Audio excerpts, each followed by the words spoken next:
早晨，歡迎收聽 Super J3 AI 炒股。今日係2026年2月22號星期日，我哋同大家跟進港交所00388嘅最新走勢。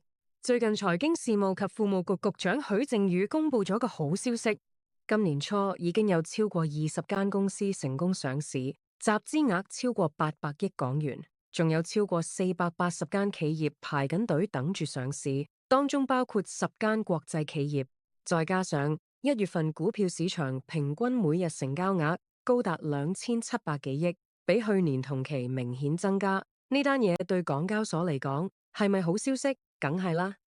港交所主要收入來源就係交易費同上市費，新股越多，成交越高，對港交所越有利，即係數錢數到手抽筋嗰隻。咁操作上點算好？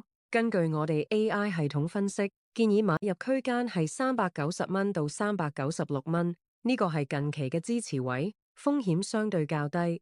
短線目標價睇460蚊，大約2到4個星期左右。中線目標價睇522蚊，大概3到6個月。呢個係參考咗大行平均目標，止蝕價就 set 喺388蚊，跌穿呢個位一定要走人，千祈唔好死撐。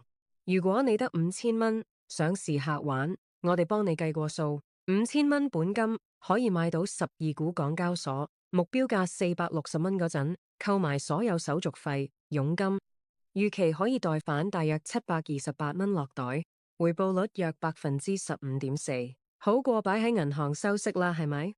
不過都要提一提，業績期前後股價波動會比較大，如果跌穿388蚊，一定要嚴守止蝕。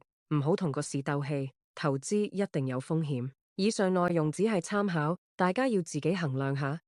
想每日朝早收到我哋嘅分析，記得 follow Super J3 AI 炒股，點讚、分享、留言，話我知你想聽邊隻股。我哋聽日再見，拜拜。